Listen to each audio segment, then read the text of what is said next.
unbelievable story. Senator Dan Sullivan joins me now. He's a Republican from Alaska, and we are very pleased to see him in person. David, good to see you. First time we've met in person. Great to be on the show again. I didn't realize you were a colonel in the Marine Corps, too. Yes, I am. Yes, sir. And God bless your son, too. Thank you very much for that. It's awesome. Quickly on Menendez, should he resign? Well, look, very serious charges. It's good that he stepped down from the chairmanship of the Senate Foreign Relations Committee. And if these are proven true, should pay full consequences. I'll leave it up to Schumer and President Biden right now to make the call. I will say one thing. You know, in Alaska, we have a little bit of history of feds coming after politicians. Senator Stevens, of course, big corruption scandal. And at the end of the day, it was the feds who were corrupt. That's true. That's a very good point. It was the feds who were corrupt, and not the But he does have a history. We have to emphasize. He's got a long history, and you know, I would agree, gold bars and hundreds of thousands. Sewing your money into your clothing. Do you do that, Senator? I don't do any of that. And last time I checked, I don't have any gold bars lying around my house either. All right. I want to talk to you about the border. Yeah. Alaska is a long way from the southern border, but as we've seen in New York and Chicago and places that are a long way from the border, they are being directly affected by the migrants coming in. Do you have that problem at all? 100%. I mean, this is the biggest dereliction of duty of the Biden administration, and like on so many issues, it's driven by the far left of the Democratic Party. I mean, the record numbers in the last 2 years, over 2.4 million, David, coming in illegally. It is an open border. So I've been down to Texas at night with senators watching thousands of immigrants come across the border. It's an open border. But to your question, does this impact a state like mine, thousands of miles away from the southern border?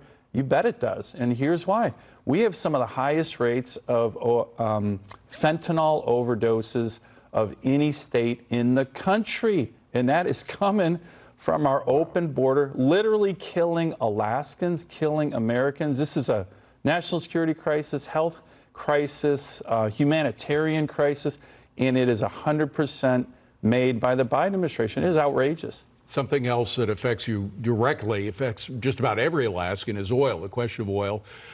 We just had a major decision by the Biden administration to change a law, That's which crazy. I don't think they're allowed to do. They're not. There was a piece of the tax law, the 2017 tax law, that had to do with opening up just a sliver of ANWR, the National Reserve there, for drilling. The president just essentially got rid of it, or said he's not going to allow that to take place, even though it is law. Are you challenging that in court? Absolutely. The state's going to challenge that, and we're going to find I think, a lot of corruption of what's going on there. You know, corruption. What do you mean by that? Let me give you one example. The press will not talk about.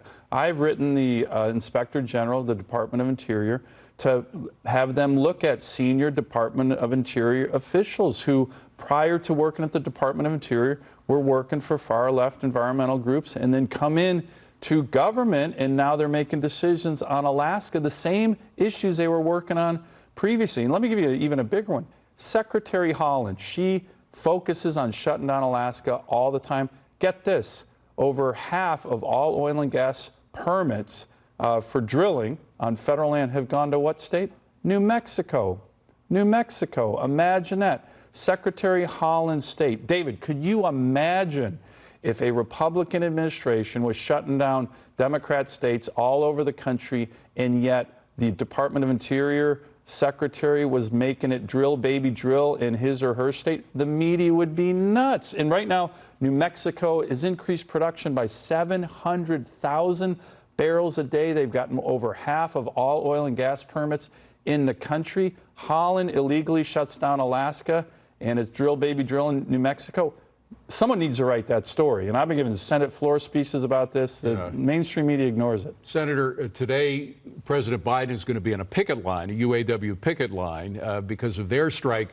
But a lot of people are saying it's rich because so much of his policies have driven union workers out of business, out of their jobs, because of the fact that for EVs is going to non-union states, it's going to China, et cetera. I'm just wondering how many union workers in Alaska who work in the fossil fuel industry have been affected by his decisions. I'm so glad you've asked this question. Here's the big issue that, again, it's a really important story. When you look at where the national Democrats are on their decision making, whenever they have a choice between the interests, the far left radical environmentalists, and the men and women who build this country, oil and gas drillers, people who make cars, so many critical minerals in terms of mining, the Democrats, the president, sell out the working men and women every single time for the interests of the far left environmentalists, the coastal elites.